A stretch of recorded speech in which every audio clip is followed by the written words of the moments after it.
দীর্ঘ 18 মাস প্রতীক্ষার পর বৃহস্পতিবার ঐতিহ্যবাহী ছট শ্যামপুরের দিঘি মণ্ডলঘাট থেকে কলকাতার পথে রওনা দিল। এদিন সকালে নৌকোটিকে জলে নামানো হয়। সূত্রের খবর, ঐতিহ্যবাহী এই নৌকো আপাতত কলকাতা বন্দরে রাখা থাকবে। পরে গুজরাটের ন্যাশনাল মেরিটাইম মিউজিয়ামে এই নৌকো রাখা থাকবে।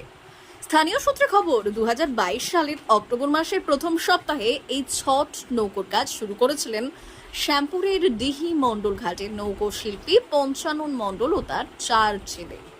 এরপর 1 মাস ধরে নৌকোটি তৈরির পর গত 10 নভেম্বর পরীক্ষামূলকভাবে ছটকে জলে ভাসানো হয়। যদিও তারপর থেকে নৌকোটি নদীর পাড়ে অবহেলায় পড়ে নষ্ট হচ্ছিল। এদিন পঞ্চানন মণ্ডল জানান, নৌকোটি নিজের হাতে তৈরি হওয়ার পর চলে যাওয়ায় মনটা একটু খারাপ হচ্ছে, তবে আজ এখান থেকে নিয়ে যাওয়ায় ভালো লাগছে।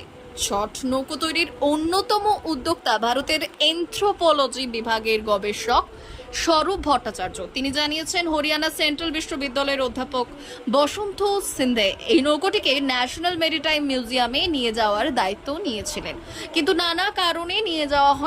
স্বরূপবাবু দাবি করেছেন, ইএমকেপির অধীনে ভারতবর্ষে এই প্রথম কোনো নৌকোর ডিজিটাইজেশন হয়েছে। এটা শুধু বাংলার গর্ব নয়, এটা ভারতবর্ষের প্রথম কাজ এই নৌকোকে ঘিরে। প্রসঙ্গত 35 ফুট লম্বা এবং 9 ফুট চওড়া ও 7 থেকে 8 ফুট উচ্চতার এই নৌকোটি ন্যাশনাল মেরিটাইম মিউজিয়ামে রাখা থাকবে।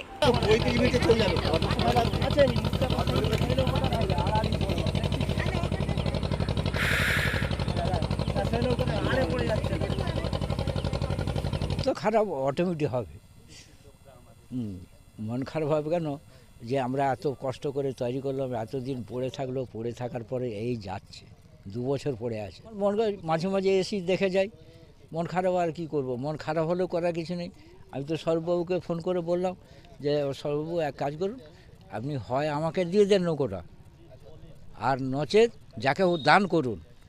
বললো না বাবা, ওইটা হবে না, কারোকে দেওয়াও যাবে না আর দানও করা যাবে না, কারণ জিনিসটা হচ্ছে তাদের, তারা যেটা বলবে সেইটা হবে। আমাদের এই প্রজেক্টের সাথে আমাদের প্রজেক্টের ইনচার্জ ছিলেন প্রফেসর জন কুপার। উনি এক্সিটার ইউনিভার্সিটির প্রফেসর, আর তার সাথে ছিল ডক্টর জিশান আলী শেখ আর আমি। আর এই প্রজেক্টের সাথে তিনি আসেননি, কিন্তু যুক্ত ছিলেন প্রফেসর বসন্ত সিন্ধে। বসন্ত সিন্ধে হরিয়ানা সেন্ট্রাল ইউনিভার্সিটির প্রফেসর। তা তিনি বলেছিলেন, তিনি দায়িত্ব নিয়েছিলেন যে এই নৌকোটাকে ন্যাশনাল মেরিটাইম মিউজিয়ামে নিয়ে যাওয়া হবে। কিন্তু ওই আর কি মিনিস্ট্রি অফ শিপিং হ্যান ত্যান এইসব করতে করতে অনেকটা সময় চলে যায়। এখানে কোনো আমি দ্বন্দ্ব দেখি না। এটা হচ্ছে ওই যারা নিয়ে যাবে তারা অতটা আগ্রহ দেখায়নি যে আসলে ছোট কি, এটা নৌকো নিয়ে যাওয়া হবে এই তো আর কি। কিন্তু তার পেছনে এতগুলো লোকের এত ভালো লাগা, এত পরিশ্রম, একটা নতুন ভাবনা। বলে রাখি, ইএমকেপির আন্ডারে ভারতবর্ষে এই প্রথম কোনো নৌকোর ডিজিটাইজেশন হয়েছে।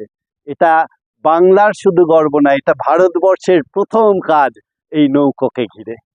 সুতরাং এটা সব জায়গায় হাইলাইটেড হবে যে একটা নৌকোর ডকুমেন্টেশন হয়েছে, সেটা বাংলা থেকে।